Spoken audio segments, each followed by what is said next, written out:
Drogba indirdi ceza. Snyder. Snyder gol! Allah'ım gol!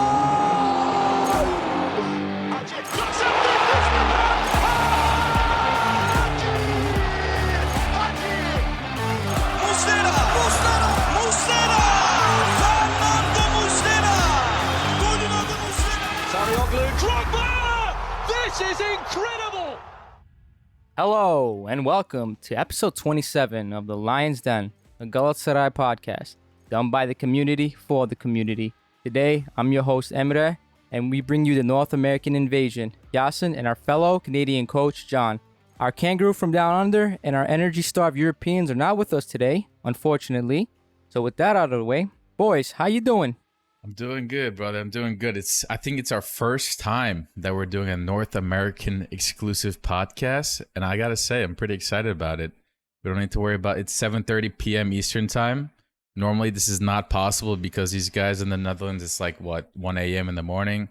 Our Aussie mates probably already at work in the morning, so it's just not possible. So it's nice to see that you guys together at this time for once, and I look forward to it. Yeah. It'll be a nice conversation today. John, what's up with you, man? How's life? It's the North American takeover. It's good, man. I'm chilling, excited. We've taken over. We don't need the Dutchies. We don't need the Aussie. We do it ourselves at a nice time. Like Yasin said, 7:30, relax, open a drink, get into it, get into the news, and enjoy. We don't need the Dutchies. We don't need the Aussie. Let's do it. Yeah, let's show them that we can pull our own weight today. All right, boys. So we'll be talking about our away game against Trabzonspor, which, unfortunately ended in a draw, which I felt was not the deserved result. I don't know if you guys would agree with me. Probably would agree with me. I agree. But before we talk about that, Coach John will bring you the latest news and rumors. So, John, what do you have for us today? All right, here we go. Sacha Boey, is he staying or is he going? News broke earlier this week of newly promoted Serie A side Monza interested in loaning Sacha Boey with a reported buy option of 4.5 million euros. Okan Buruk responded after the Trabzon match stating that Sacha Boey would be staying in the squad. Alexandru Chikaldao has been loaned to UAE side Kalba Union FC. The financial details of the loan were not released, but Kalba Union will be paying his salary in full for the remainder of the season. Mostafa Mohamed, who was loaned to Nantes in France, has been hitting a run of form recently, scoring 2 goals and making 1 assist in his last 2 matches. He was sent to Nantes for a loan fee of 250,000 euros with a buy option of 5.75 million euros. Galatasaray have reopened talks for a final time with Brazilian midfielder Evander and Midtjylland. Reports suggest that everything between the player and his manager have been agreed, and Galatasaray are now trying to strike a deal with his club. Talks with Icardi and his manager wife Wanda Nara are progressing positively, and Galatasaray have reportedly intensified negotiations for the striker. Reports suggest that Icardi is only a step away from Galatasaray, and PSG will be paying majority of his 10 million euro wage. Early rumors are circulating about Tottenham Hotspur winger Lucas Moura. Galatasaray are apparently interested in loaning the player after Okan Buruk expressed his desire to add another winger to the team. That's the news. What do you guys think about that? What jumps out to you? What stands out? I want to start. I want to start with Sacha Boey. I think he's a talking point that we definitely need to start with, because here's a player that's been basically shunned by a lot of the fans that wanted him gone. No matter what the cost was, just get him out of the team, open a foreign spot. But here he is, one of the most fit players in our team, despite not, being involved in any of the camp trainings. And he's showing a better fitness level and involvement in the game than most of our other players. What do you guys think about this? Like, I've never seen this kind of redemption arc. Almost. Now the fans won't even let him go for like 6, 7, 8 million. What was the? Yeah, there's like Monza wants him for 5 million, and we don't even want to give him away. Yeah, it's definitely the strangest thing. Not that long ago, before the boy got injured, Sacha was not in a training camp, like you said. There were rumors from last season, way back mid-season, even when Fatih Terim was, after Fatih Terim left, that Sacha was not happy. He wanted to go. He was not being played. Apparently, he extended his injury more than it should have been. We start the season fresh, new coach, and he's still not here. He's training on his own. There was even one picture of him released where it looked like he had a belly. People were criticizing him. And guess what? training session finished, preseason's finished, the season starts. He's still not part of it. Our main right back, brand new guy, gets injured. Omar, who's a backup, is apparently not ready, and we're forced to play with Sacha Boey. And yes, he showed up, he was not exactly fit the way you'd expect somebody with a preseason to be. So it was fair, but he still played well. He adjusted himself after the first half. He realized he's a little bit tired. He kind of adjusted back. We talked about this a couple games ago, but he's proving to us that even without a preseason, he's still disciplined. He's still up for the fight. He's still trying to get that spot back that he wants, and he doesn't want to give up to Boey, even though he just came for a few million, and he's a very experienced French, international player. So what's going to happen with this? Who knows?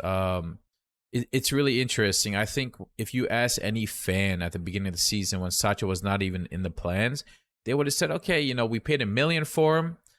We'll scrap him out for like 2-3 million, maybe 4, because he has potential, but we haven't really seen that on a consistent basis, right? They would have said, okay, we just bought a new right back and we got Omar in the backup too. Do we really need Sacha anymore? Not really. But now that we've seen him play game after game, he's improving every single half after half for multiple games now. Before the Trabzon game, right? Before the Trabzon game, 4.5 million buy option. This was reported by many different people. And some people were like, you know what? Fine. He's not in our plan. Sell him for 4.5 and use that for a backup winger. Use that for a number 10 that we desperately need. Use that for a striker. He played an incredible game against Trabzon, and now fans are like, 4.5? No way. Absolutely not. 6 million? Forget about it. At least 8-10 million. Some people don't even want to sell him anymore. So I'm really curious how this is going to work out, because we have 3 right backs, right, guys? Like, we have 3 of them right now. Omar apparently still has a year left, and he wants all of his money. Maybe that's a different topic, but Sacha really looks like he can take that number 1 spot at right back and not let go of it for the entire season. And he's still young, so he has a lot of resale value as well. Yeah, I don't want to see him gone, because I can't trust Muhammad. What was his name? Omar? Yeah. I can't trust Omar with the way he's been form-wise. I don't blame him. He did go through a severe injury. But I hate losing players that have immense resale value, right? And that we want to be champions this year, so you want to keep the players that can give you the best performance. And right now, Boey's giving best performance. And one of the things I was actually upset about was, Chikaldao and Mustafa leaving. Here are these 2 players that we bought last year with high hopes, and both of which was not utilized by 3 coaches. 3, right? The coach that brought him here, Fatih Terim, Dominic Torrent, couldn't, he had his own circumstances, and then Okan Buruk. So, is it the players, or is it the coaches, or do they just not fit our system? Coach John, what do you think about this?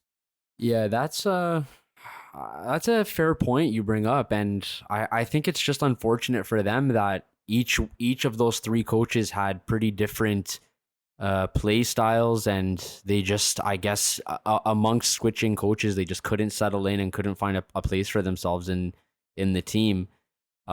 Maybe that's our cue to talk about Mustafa Mohammed and what he's been doing. Right. I mean, let's face it. Here's a guy that he came to our team, and we were all wowed with his ability, like his physical ability, his finishing, everything. It was all looking so bright. And then he just sort of lost his place almost. Like, he wasn't playing as much. The consistency wasn't there. He wasn't getting as many chances, which is frustrating. And now we've loaned him to France, and it seems like he's settling in. It seems like he's hitting a run of good form now. He's had, like I said earlier, 2 goals, 1 assist. It looks like he's playing well, getting back to his normal self.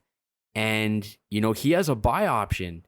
So I'm of, I guess the opinion that I'd like to bring him back. I'd like to see him back with us and see what we can do, because I do think he's very talented. But yeah, I mean, there's these players that we have that we paid money for and invested in, hoping that they'll be in our plans for the future, and they're not. And Chikaldao especially has fell out like dramatically. So we'll see what happens with that.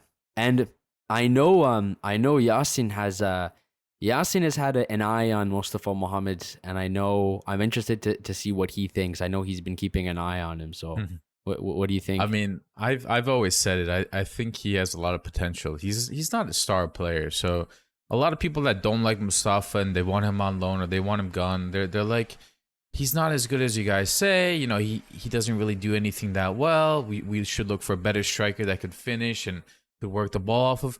Mustafa is actually a very well-rounded player.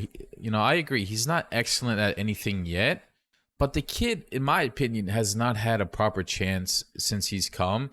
In the beginning, he joined us. He did excellent, right? He scored that winner versus Fenerbahce. Maybe he was scoring penalties, but he still looked good. He had that confidence coming in, right? That he was going to be our striker. He got that one red card. I don't remember who it was. It was a bit silly, a red card. Maybe most people would say he's not deserved. After that, things just went south, right? We had Cagney, we had Mohamed, and then I think we had one more striker. I'm not remembering now, but Falcao, right? So we had a lot of strikers that all of which, on their own given day deserves to be the starting striker. And I think after that red card, he lost a little bit of that confidence. And Fatih Terim was not playing consistently either. Maybe for his own internal reasons, stuff that he saw in training, fine. He's a coach. He sees stuff that we don't see. But I think there was a lot of injustice. I kind of brought this up, in our earlier podcast too, back in the day. But I thought there was a lot of injustice during Fatih Terim's time with our strikers. I remember we started off this last year, Fatih Terim's new season. And Mohamed looked like he was going to be our striker, right? And Cagney looked to be out, right? You had Rodop and a lot of other Galatasaray-specific journalists. Cagney is 99% gone. He's not in the plans. Fatih Terim doesn't want him. We want to try and scrap as much money for him as we can because he did well on his previous loans. So he looked like a goner, right? Cagney was not even playing in the beginning of the season, the preseason. He looked like a goner. Mustafa played. Maybe he was not playing great, but he was finally starting to get his confidence back. And all of a sudden, Cagney is starting. Like, forget being subbed on little by little. He's now starting, and Mohamed's on the bench. And Mohamed rode that bench for a while, and it was very obvious from his facial expressions and, his stance on the field that he just did not feel like he had that backing, As a kid who's coming from, a very completely different country, he doesn't even speak the language. This kid's going to need, like anybody else in his situation, he's going to need that full backup, right? He needs a full backup from the coach. He needs to feel it. He needs to see it with his minutes. And I don't think he received that. But in terms of his skill, he's a very strong player. Can you guys deny that? He has the physique of a guy. He's got a great physique. You see, if you follow my Instagram, I know guys like Summit love to use Instagram to follow players. This is a shout at Summit and his comments about some of our youth players, but inside joke. But if you look at his Instagram, if you just see him on the field, He's well built. He can jump for headers. He's very good at heading. He was good at heading before he came to us, and he was good again when he came and played with us. He knows how to put defenders on his back and win that ball. You see it now on his loan if you watch clips of how he's playing at Nantes, but also when he was with us. He was pretty strong compared to most Super League defenders. Can he pass the ball? Can he distribute it? He's not excellent at it. Again, he's not excellent at that, but he was still good at getting the ball and distributing it to our wingers if they played wide like they're supposed to, which is a whole different conversation. But I thought he was overall pretty good. He would come back to help the midfielders. That's something that Falcao was really good at. That's something that showed through his experience. Sometimes as a striker, if you're not meeting the ball in the final third of the field or inside the 18, you come back and help your midfield. You distribute that ball, you make your run into the box, and that's where you expect to meet the ball at the end of the day, right? So Mohamed showed that experience as well. He had a good shot too. He had good finishing. That goal versus Fenerbahce, he knew how to find the corner. He had a very strong shot if need be too. So it's not just like those short inside the 18 finishes, but he also had that shot from distance as well. He showed ability. We didn't see those quite often though. We didn't. Towards after his red card. Yeah. And by the way, for those that don't remember, it was against Ankaragücü, and who haven't seen it, he got a red card for someone running into his elbow. Yeah. Classic Turkish refs, right? Yeah. So let me ask you guys this then. In the case of Mustafa Mohamed, is it fair to say that we all wish he was loaned but without the buy option? Is that fair to say? Well, first of all, we bought this guy for $6 million, and basically we're trying to sell him off for $6 million. Why? I'm tired of seeing our players go for cheap, and especially Çıkıldağ. I don't get Çıkıldağ being loaned out to Qatar of all leagues. It's so pointless. But going back to Mohamed, I still see a lot of potential in him. I feel like if you're gonna loan out with a buy option, it needs to be higher because that's way too low for someone with the potential that he has. But go ahead, Yasin. What were you gonna say? Yeah, I mean, I do wish, and I think he's worth more than the 6 million total buy option, I guess, including the loan fee. But you also have to think about the player too, right? When you're signing these, contracts with the other team, in this specific case, Nantes, right? You have to agree with Nantes, okay, that this is how much they're willing to spend. You have to agree with the player too. The player is going to agree the personal terms with the opposite team. And if you're going to pay a part of his wages, you're going to have to agree with him on that too. But then the player has to think about the possibility of this transfer going through. How much does he want the transfer to go through? If Mohamed's like, I absolutely want out of this team, I don't think this is the case, but let's say he's like, I don't want to live in Istanbul. I hate it here. I don't like Galatasaray. They didn't treat me well. I don't care if it's Okan Buruk or Fatih Terim. I'm exaggerating, but I'm trying to make a point. If he wants out, and then you go to Nantes and say, you know what, I'll put a 10 million clause. If he plays really well, then you pitch up 10 million. Mohamed and his agent can be like, you know what, like, I would love to be sold for 20 million if that's the case, but how realistic, what's the possibility or the probability of Nantes being able to pay 10 million for me? Is that something that they will realistically be able to do? Even if I score, 10 goals this season, 10, 15 goals, which is solid, right? It might be worth it, but will they have that money? So that's something that the player has to think about. And I imagine has to agree. I haven't sat on the other, end of these, tables where players and, teams talk about these contracts. So I don't know the specifics of it, but I imagine you have to make every single party happy. And the 6 million, I guess, I gotta trust the board to some extent, even though Dusan Özbek in the past might have not done the best job. We have Erdem Tumor there now, and you just have to, like, as a fan, trust that they're doing what's best for the club. I think they're doing bad. I don't like what they're doing with these transfers, these loans. It makes no sense to me. It really doesn't make sense. Go ahead. Let me ask you guys. Let me ask you guys this then. This is a perfect, I guess, segue into the next piece of news. I mean, we've been talking about Mustafa Mohamed, right? Here's a striker that's 23, 24 years old with big potential in our eyes, at least, being loaned out. He might be leaving, right? But incoming might be a 29-year-old striker who's already proved himself at the highest levels, right? In Mauro Icardi. So what do you guys think about that? Because we're also talking about the board and the decisions they've made. And just like some of us have predicted, we kind of knew they were going to be going for these big name, high profile players that are probably a bit older, a little bit more expensive.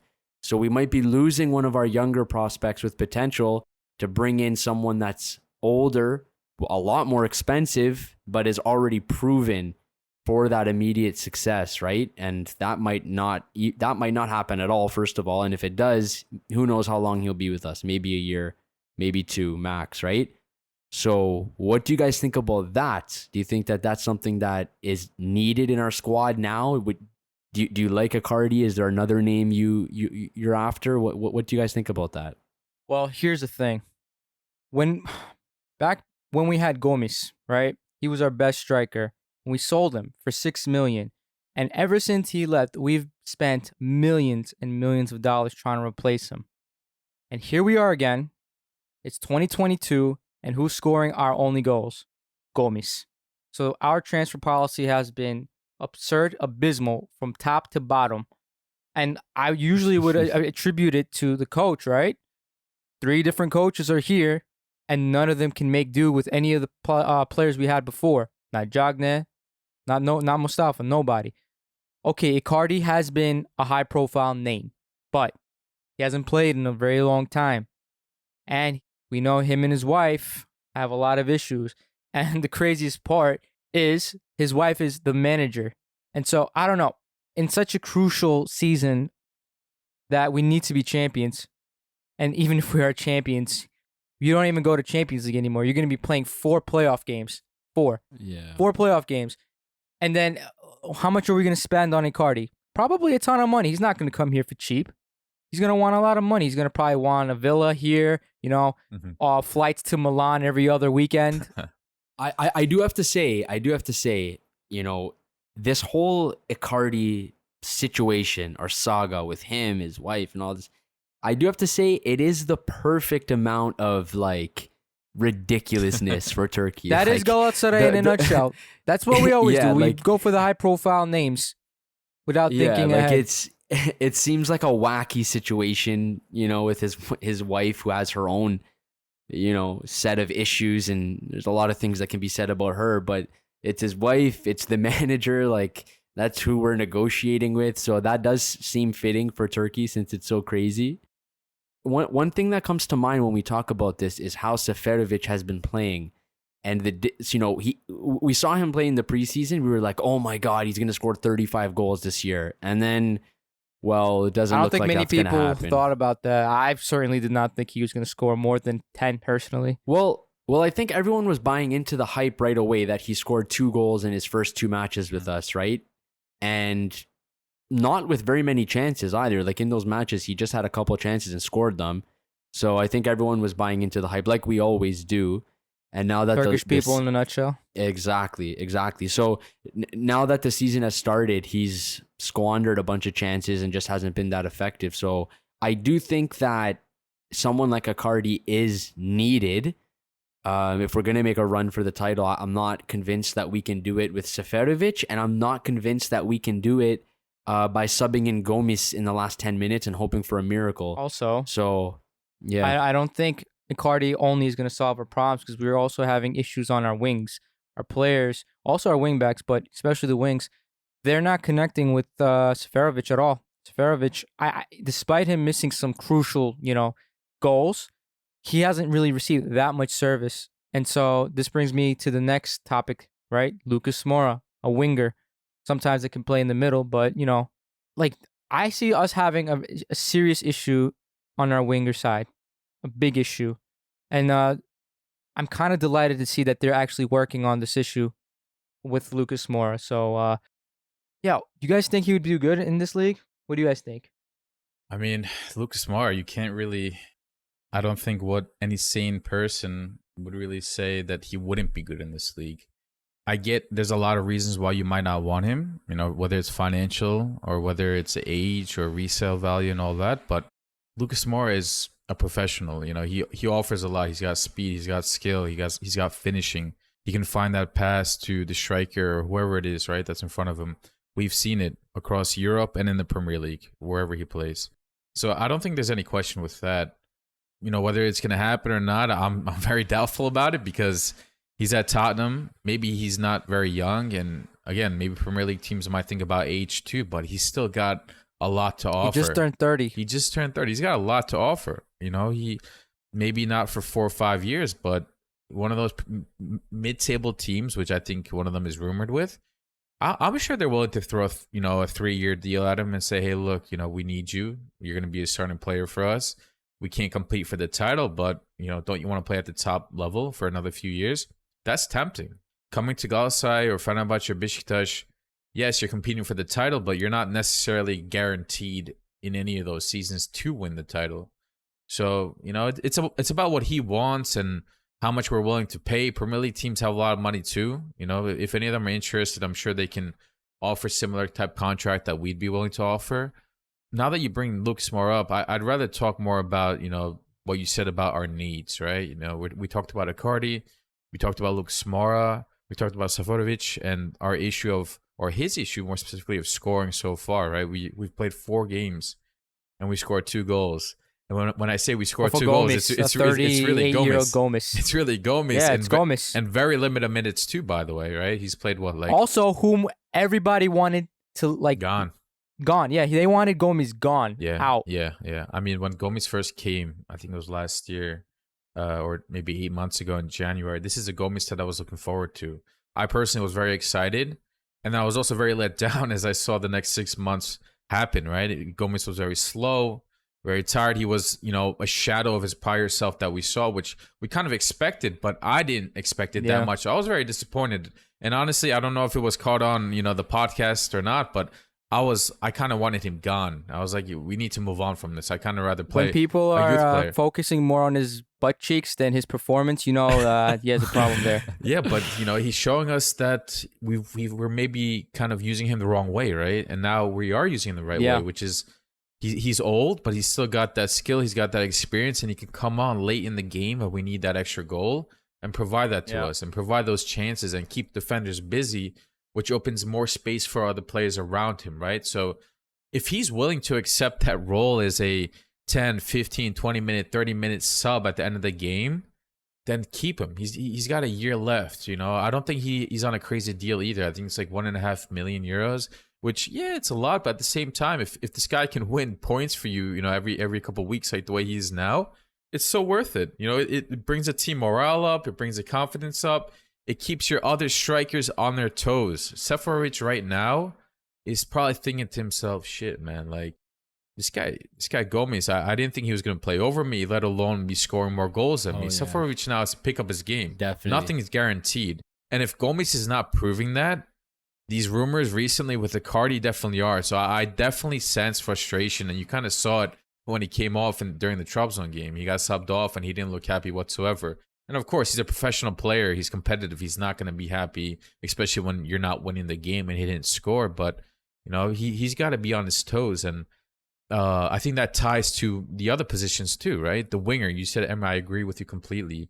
Whether that's going to be Lucas Moura or that's going to be, you know, another youth player. When I say youth player, I mean a young player from abroad or an experienced player. We definitely need somebody that's going to keep both Yunus and Kerem on their toes. Because right now, they're looking at the bench and they're going to be like, Okan, like, Hoca, who are you going to put on for me? Honestly, like, maybe you might sub me off if I'm tired or if I'm injured or whatever after 70 minutes. But, like, who are you going to start over me realistically? Nobody. Unless Barış Alper gets 20 minutes and scores 3 goals, then, you know, nothing's going to change with that. And this is a big mistake that young players make, like ever so often. You know, like if you look at Kerem, he was in a position a couple seasons ago where he was coming off the bench with 10 minutes left, right? And he was fighting for his position. He finally won it. It's never been taken from him since, and there hasn't really been any pressure on him since then, right? And I think young players have that mistake of settling in and getting comfortable and not realizing that they can be replaced and they will be replaced, right? So I think all it will take is for someone with a little bit of quality to play for either Kerem or Yunus and put in a good performance and start 1 or 2 games after that, for there to be a fire lit under both of their asses and say, okay, you know, this is a competitive environment. Nothing's given here. We have to earn it, right? So we'll see what happens. Whether, like I said, whether it's Lucas Moura or it's somebody else, I definitely think we need someone with a bit of quality and someone with that pedigree, that can compete. We need rotation, man, for sure. 100%. That's one thing this team is definitely missing and it definitely needs. And there's only a couple of days left for the transfer period. I hope they're working on it. Listen, I think by the time this episode gets published on, Spotify, wherever you guys listen to it, I would imagine September 1st, September 2nd, we're going to see a lot of action because, the transfer window for us closes in September 8th, I think it is. We still have a little over a week, but the Premier League, the La Liga, all these big leagues, they finish end of day September 1st. So they can make transfers in until, at the end of September, but they can make transfers out until September 8th. What does that mean? They're going to have extra players that they don't need, they don't want to pay the wages for. Even if it means paying them partially, they're willing to let go of just to kind of make their budget a little bit more comfortable. And that's where we come in as a Turkish league. Whoever approves us being a week later, huge for us, right? Because we have these first-set transfers. And Icardi is one of those, right? Icardi, a lot of journalists, what they're saying is Icardi is willing to come to us and he's pretty much agreed with us. It's just a matter of PSG and us kind of, who's going to pay how much of his 8 or 10 million wages it is in total. But also Icardi waiting to see if there's any big clubs that are still interested in bringing him in instead. He seems happy to come to us, but let's say, I'm exaggerating now, but let's say Manchester United's like, we want another striker. Come play with us. We'll pay most of the same wages, if not more than Galatasaray. Is Icardi going to choose us or is he going to choose United? No, he's going to choose United, of course. So I think they're waiting to see that. But after that, then it's right. Then that's where the action starts for all of us. Our unit team is like the person who goes to thrift stores to find deals. That's what they're doing right now and waiting. Yeah, so hopefully they're not doing, the wrong thing by waiting too long and, potentially not getting anyone to replace any of these players or add rotations. Yeah. So with that said, I think we covered quite a bit of news today, Yeah. what our thoughts were, what we need, what we think will happen. But I think it's about time we go straight into the game. And so with that said, John, do you want to take us into the game? Yes. Let's do it. So this was match day 4. It was Trabzonspor versus Galatasaray. We were away in this match, a hostile environment, deep waters as it usually is over there. But it did finish in a 0-0 draw. I'll go through our starting lineup, which was almost the same as last week. A backline consisted of Sacha, Boey, Nelson, Abdul Kerim, Patrick Van Aanholt, Muslera in goal, of course. Sergio Oliveira, Lucas Torreira, and we had Mertens starting in the midfield as well. Our wingers, Kerem and Yunus, and Seferovic. And also to note, Sacha Boey was our highest rated player on the pitch as well, which was deserved. Going into some of the stats, this one finished in 58% ball possession for us. I think most of that was probably in the second half where we kind of took over a little bit. And we had 13 shots in total with XG of 1.08 compared to Trabzon's 0.57. So on paper, maybe we should have squeezed out a win with 1 goal, but that didn't happen, unfortunately. So I guess we'll just get into what we thought about the match in that case. I thought we started the match similar to how we've been playing in the other 3 games, which wasn't very good in my opinion. Not the best build up, not the best control over the match. It was kind of back and forth. Trabzon had some chances they couldn't convert. We had a couple chances. There was a potential penalty shout on a possible handball. Wasn't called. VAR wasn't looked at. We had in the 30th minute a ginormous chance with Mertens on the counter-attack. Mertens, they played out fast, and Mertens played Seferovic, who held up the ball a little bit, played Mertens back, and then I think he sprung Yunus on the right side. And Yunus played the ball across the box, and it was Mertens all alone, maybe from the penalty spot. And he had a left-footed shot in the bottom corner that was saved. That was probably the biggest chance of the match. He couldn't convert there. Then in the second half, I noticed some differences, some changes to how we were playing and changes that I've been asking for in terms of our shape and width on the field. I feel like for most of the second half, our wingers started playing a little bit more traditional. And I felt that we took control of the match in the second half. I felt that we had a lot of possession in their half. We were looking to open them up. A couple chances came that, again, we couldn't finish. And it was a stalemate, unfortunately, because I think we could have got away with a win. But what do you guys think of the match? How do you think it went? What did you see in there? Well, starting from the first half, I know a lot of people don't like the way we play, and I get that. We don't play good-looking football, canny to the eyes. I've always said this, and I know you guys heard me say it personally, but Okan Buruk is not going to play, beautiful-looking football. What he's going to play is effective football. And this game is actually one of those, examples. So what do I say by this? If you guys notice that our defense is making 0 mistakes, almost close to 0 mistakes. And how are we doing that? Well, we're throwing long balls constantly if Trabzon presses us. People will say, well, Emre, every time we throw a long ball to Seferovic, he doesn't get control of the ball. Well, okay, fair enough. We lose the ball, but how come we ended the game with 58% possession over Trabzon away in front of 40,000 plus fans? It may not be good-looking football, but I've always said he plays efficient football. Like you said, second half we played much better, but we had the most clear-cut chances with Mertens in the first half, which should have undoubtedly been a goal. And we should have been up. We should have won that game, hands down. And the positions you speak of, I don't think they were clear-cut. They were more of throw the ball into the box and, let's see if anything happens. That was the kind of chance they had. They didn't really have 100% 100% chance like we did. But I really do like our defense so far. They have been excellent. Our midfield, our defense worked incredibly well. They really stopped Trabzon from doing anything. And okay, I'll accept that Trabzon were missing a few people. They were missing Bakasetas and Vishka, which I think they're most crucial players. But again, they still had plenty of their team from last year when they became champions. So even with those two players missing, they shouldn't be, hiding from the ball this often. I guess Okan Buruk did something right there. As far as our attack goes, I agree with you. We're not as consistent with getting the ball up the field to Seferovic. I think it's part of the reason why he looks kind of bad to the eye. If we can just get more efficient with getting the ball to him, I think this team will be in a much better place. If we give him a little bit more time, just a little bit more time, I think this team will go in a much better direction. I have more things to say, but I don't want to keep going on a monologue. I want to give some room for Yasin. I want to save more of the conversation for individual player performances because I think a few really stood out and others deserve criticism because just they didn't have a great game. But overall, I think I left the game kind of disappointed.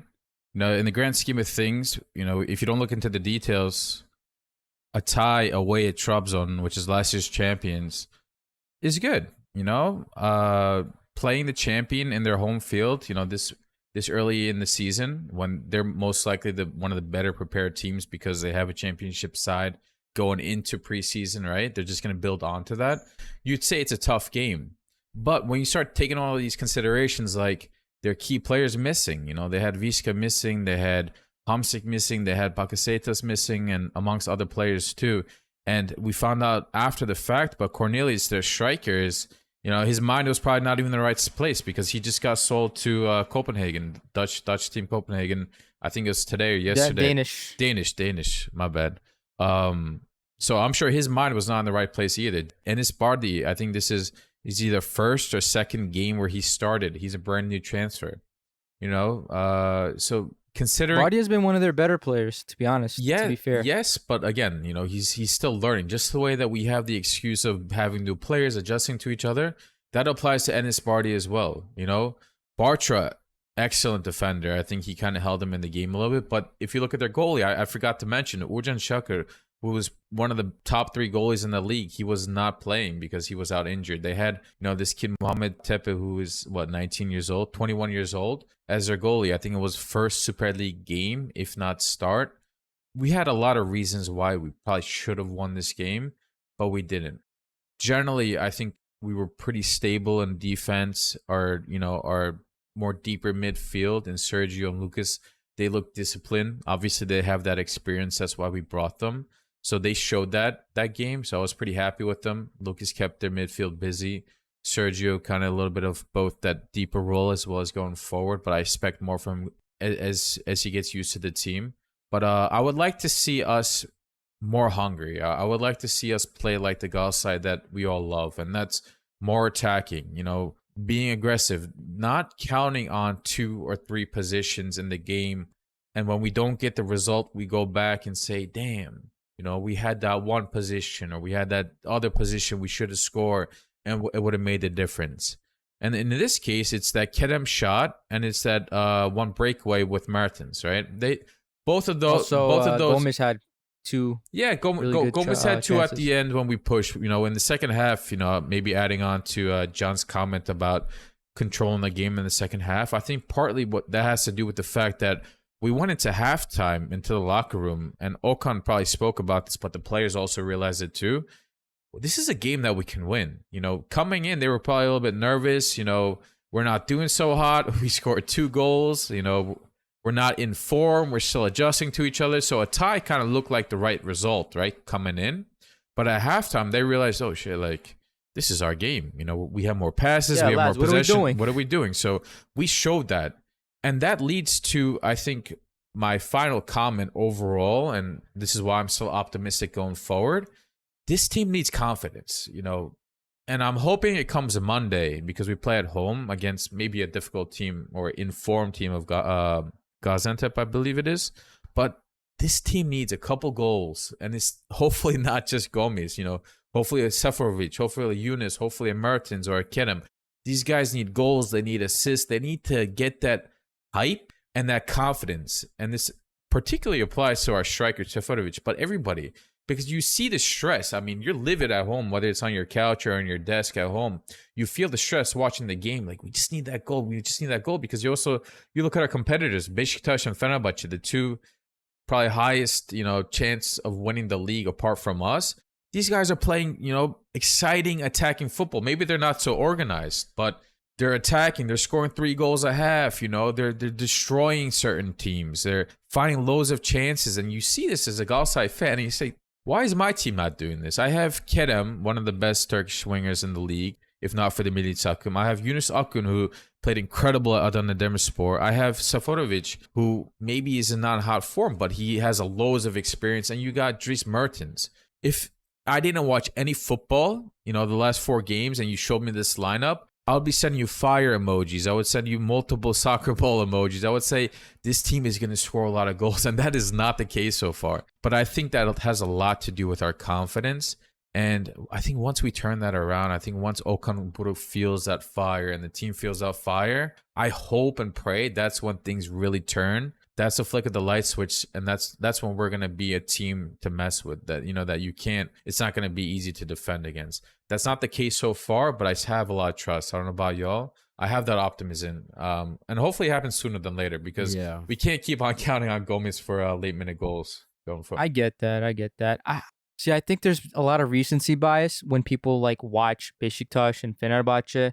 Yes, they are scoring very early on in the game. But to be fair, they're not playing as difficult games as we are. Let's be honest here. Kasımpaşa and Sivasspor, they're not it this year. They're terrible. Yep, that's true. 3 of our 4 games have been away, man. 1 of which was against Antalya and 1 against Trabzon.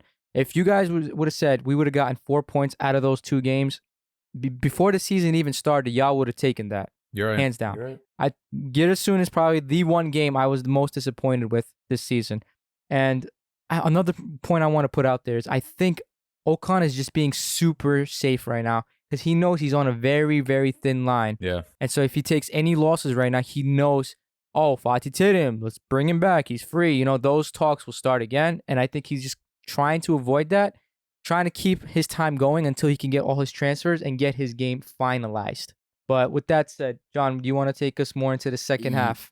And yes, I do. But before I do that, I know I'm probably gonna go into the fire again. But honestly, I maintain my stance, man. I really hate to say it, but I wish we didn't have Okan Buruk. I wish we brought somebody else in, and I don't even feel comfortable saying that because I'm an Okan Buruk fan. I think he was a sick player in the sickest time period ever.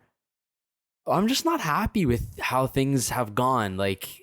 I guess the results aren't bad, but I mean, in 6 hours of football, I don't really care if we were home or away or who we were playing. In 6 hours, more than 6 hours of football, we've scored 2 goals. Yep. By literally the grace of God himself blessing Gomez, literally, or else we would have 0 goals in 4 games.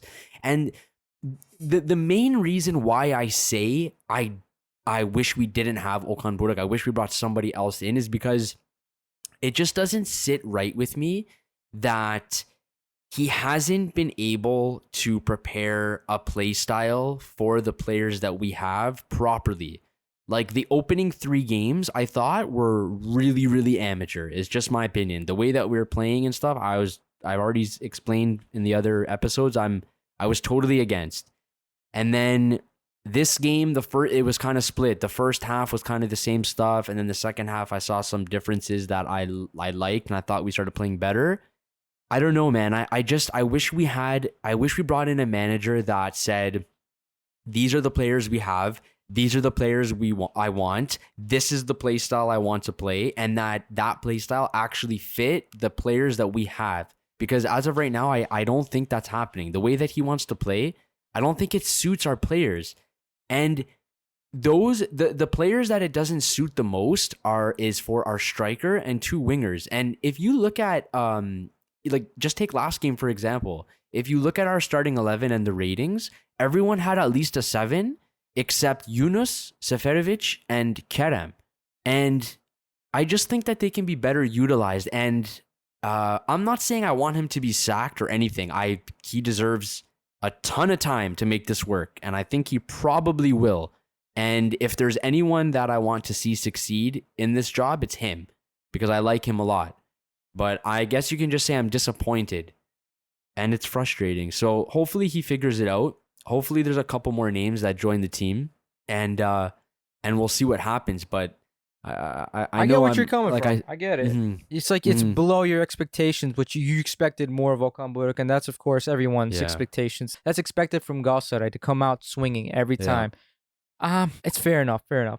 Honestly, though, I've never remembered a Galatasaray apart from the, Tudor, the most recent time, coming out strong and ripping the league apart. Because even with Fatih Terim, I've always remembered us starting terrible, and I kind of attributed it to us like not getting our transfers done in time. I've seen a video from, I'm pretty sure plenty of our listeners probably listen to Hostilic Football, and they mentioned part of the reason why Turkish teams in general just get kicked out of the Champions League playoffs is because the teams that they're going against, they're all ready. They do their transfers ahead of time, they finish it up, they let the coach prepare, and then they start playing better. Meanwhile, when we start our season or we start our playoffs, we don't have any players done. We saw this with Fenerbahce. We saw this with plenty of teams. Konyaspor, they're just not. They look horrible. But Konyaspor right now is slowly picking up. Same with Fenerbahce. One of the best prepared teams is Beşiktaş.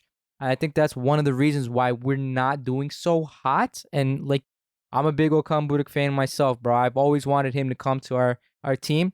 Ever since Fatih Terim's second championship. I loved the man, but I felt like at the time, he just needed to leave the mantle to Okan Buruk. Yeah, and you mentioned as well that you mentioned Tudor, and he has his own set of issues, in my opinion, but one thing that I do admire from him is that he came in and he said, look, this is how I want to play.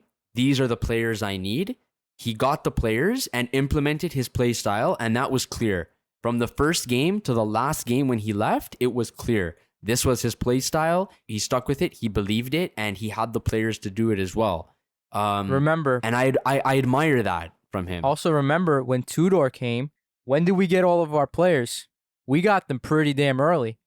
Yes, we did. We did get majority of them to play against Ostersunds. Yes, we lost. We were horrible, but that goes again. We weren't prepared. And then when we started off the league, we were destroying everyone, scoring 3-4 goals, same way Beşiktaş and Fenerbahçe is doing. But eventually their form kept up, their physical level started rising and started matching ours, and, things started falling apart. But we don't know if that'll happen with the other teams. But I feel like that's one reason why we're not ready. And then you can criticize Okan for that. Like, what's going on? Why are we not physically ready? Why is Sacha Boey, who's not been in training, better physically than some of our other players? Why is Mertens able to run 89 minutes like a box-to-box midfielder? Yeah. Well, I was actually just gonna bring that up. Right? I was gonna switch gears a little bit and maybe switch the gear, go into the next gear, shift up, baby. Let's go. Let's do it. I was gonna mention Mertens. I think it's kind of incredible the way that he plays, and like the tempo that he plays at for someone his age is pretty good. Like it's pretty nice to see. I think it's still a little bit early for him. I think he's going to get a little bit more sharp in terms of his first touch and little things like that. But man, he has some energy. He runs and runs and runs and runs. And I'll give that to him. It's very clear that he's played at a high level. So I think it's clear to me that he will be very useful for us this season. So I was very happy to see him. And then on the other end of that spectrum, Patrick Van Aanholt is horrible. and literally that's it. Patrick Van Aanholt is horrible. I cannot believe his attacking ability. It is so bad. I can't believe that you're crossing the ball and it's ending up on like the opposite corner flag. Like that's so crappy, especially because of in the first few games how Okan Buruk has been wanting to play, where Yunus and Kerem come in a little bit and the fullbacks are out really wide. Exactly, yeah. He cannot put the ball in. It's so infuriating. So I think we have to see Kazımcan come in and see what he can do and decide if we're going to need another left back either now or in January, because I don't know what his issue is, man. Like, I don't have that much of a problem defensively with him. Let me just add this. I think what I've realized is we didn't appreciate how much of a GOAT Marcao is, because Van Aanholt was with us last year doing the same thing, right? But we didn't criticize him as much. But I feel like we didn't criticize him as much because Marcao was able to cover all his like other issues, letting him stay up the field. And I think Marcao is another reason why Kerem was able to stay up the field as well and be more potent. So we got severely robbed, man, with Marcao. We're gonna miss him big time. Yeah. I mean, that's absolutely right. Like, of course, we miss Marcao already. He's a superstar, but I don't know. We'll have to see what happens with this left back situation, because Van Aanholt is just not doing it for me right now. Mm-hmm. He's pretty bad. Yeah. Any are there any players that stand out for you, Yasin, before we wrap up? I mean, there are other players, but on the subject of Van Aanholt and our left back situation, and tying it back to Sacha Boey, who's been our right back for a while. Now that we still have one game before the transfer window closes, so we play September 5th, right? And then the window closes the 8th. Do we potentially say, okay, look, we got Sacha Boey playing really great at right back. Van Aanholt is not that great at left back. Our backup to left back is Kazımcan. And before we say we want to spend more money on a new left back, do we try Sacha or the boys at left back, and then the other one on the other side, and see if it works out or not, and then decide if maybe we can continue that way for the next 6 months, or is one game maybe not enough to really decide or make that kind of decision?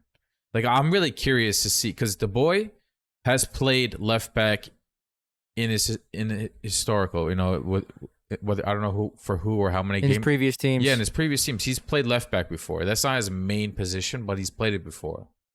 Are we going to be curious to try him or Sacha at that position and maybe play both of them at the same time, or is that not something that we should get into? It's like, what's the quality in his left foot though, man? Like, for Dubois, what's the quality like in his left foot? He's gonna be expected to receive on his left foot, pass on his left foot, cross on his left foot.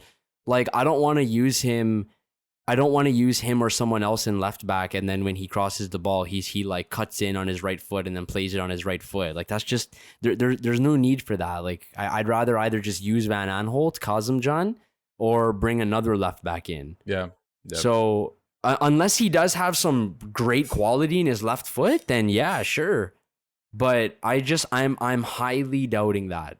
I'm really, really doubting that. But who knows if we'll see that or not. Like, I don't know why we can't just see Kazımcan. I think he could be really good. And also, he's Turkish too. Yeah. So that solves another problem, right? So hopefully we do see him, because Van Aanholt is horrible right now. We'll see what happens Summit there to say that Van Aanholt will turn it around. No Dutch And listen to me. Listen to me. This is the North American invasion. There's no Dutchy. No one's fighting for Dutch rights here, okay? This is the North American invasion. We should bring in a Canadian left back, okay? I just know that's what he would say, even though it's not a surprise either, right? Like, Van Aanholt has been showing this weakness for quite some time. He's a solid player. He's physical, he'll be there. He has a good attitude, fine, right? But like, your left back, especially when you're playing for Galatasaray, you should be a creative left back. It should be somebody who's making passes or putting in good crosses, right? What backs have we liked in recent history? Let's just think about it. Mariano and Sarachi, right? Those are probably your two ideal in recent history. Riera, and if you go back a little bit more, these guys are all who either knew how to cross really well or they knew how to shoot really well, right? They knew how to get creative and play with their midfielders and our strikers. I loved Mariano. He was kind of the jack of all trades. Maybe he was not the most physical, strong right back that we've ever seen, but he was really important in our attack. Just the way that Marcao was, as a center back in our attack. That's what Mariano was in our right back. But currently, both our right back and our left back, I guess Sacha's kind of picking it up with the stamina. They're not involved in the attack. Once they start to get more involved in our attack, that's going to make it a little bit easier for Yunus and Kerem. So I hope he picks it up. I do think he's in more of a slump than he's actually, like, I think he's much better than he is what he's showing now. But hopefully he turns it around too. But I want to talk a little bit about Nelson too. If you guys don't mind, before we wrap it up, I think he's showing every single game how important he really is to this team. He's made Abdulkarim a better player. He's kind of showing that leadership. He's able to clear the ball way easier than he was before. With his head. Before he used to just, I don't know. I see that he's improved his ability to clear the ball with meaning. When he clears the ball with his head, he finds those midfielders, whether it's Torreira or Sergio in the midfield. He has direction with it. He's making little to no mistakes. Before, I feel like sometimes he would get caught wrong-footed or whatever. If he does make a mistake, he makes up for it immediately, right away. He tracks back and defends his shot, or makes sure that that defender doesn't get past him again. And I feel like if we do lose him, and we haven't been talking about it or seeing the rumors, but I'm really worried about it, tomorrow or the next day. What if somebody comes swooping for him? Is this somebody that is absolutely critical to our championship race this year? It won't be Sevilla, I'll tell you that much. We had a talk with them. Not happening. They bought somebody else, fortunately, so I don't think that will happen either. But I'm worried about these Premier League teams, man. They have a lot of money and they make last minute transfers all the time.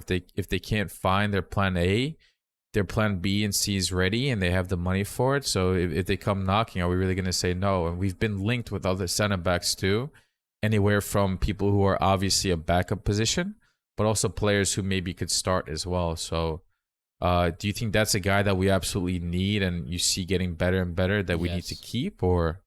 Crucial, absolutely crucial. Like we've already seen the difference between Marcao and Abdulkarim. So I don't have to explain that much there. That's a big difference. And he's without a doubt one of the best players that we have, man. Like there's no question about that. So I think without him, we're in a lot of trouble. And I think these defensive performances we've been putting on, I don't think we'll be seeing as many of them, where we're conceding these 0 goals, or scoring the one odd goal. I think those days will be gone. So even if a club does come knocking and they say, oh, 25 million, that's the buyout fee, here you go. Like, I don't think that it will go through. Like, I think that we'll do something to keep him. Like, they still have to agree with the player at the end of the day, right? Maybe we'll if God forbid that happened, I think we'll tell him you can go in January or in the summer or something. Like there's no way that we're just gonna let, like, think about it. Think about like a pyramid, right? If you start taking out blocks from the bottom, what's gonna happen? It's going to come crashing down, right? It's the same exact thing. It's like Jenga. You've already taken out Marcao. Take out Nelson, the whole pyramid is going to come crashing. And then at that point, it's not going to matter about Icardi, Lucas Moura, Kerem. Like, it's not going to matter about all these guys because we're going to score 3 goals every game and concede 3 as well, right? Exactly. So, I don't know. God forbid that happens. I'm sure he'll be leaving. I wouldn't be surprised if he left next summer. But I think he's here for this season, and I'd be surprised if he left. I think he's gonna do very well in the World Cup. This upcoming World Cup, and then we'll get a lot of offers in January, and then he can leave. And I think by then, Okan will probably have a good idea of what he needs if he doesn't get sacked by then, of course. What kind of players he wants, what he wants to accomplish. I think right now it's just to save the day, right? Players that he wants. But yeah. Nelson is definitely one of the most important pieces to this team that we have right now. And I just can't see us finding someone in a short period of time, like one day, to replace him. And we'll find out if anything goes through on the 1st of September. But with that said, I think it's time to wrap up, boys. Thank you, everyone who tuned in to listen. We wish you all a good day. And keep up hope, guys. We'll eventually get there. Be sure to subscribe, like, and comment. You can find us at The Lions Den GS on Twitter, Instagram. Leave us comments. If you have any questions, let us know. We'll try to get to them. All All right. Thank you, and have a good one. Take care. Peace.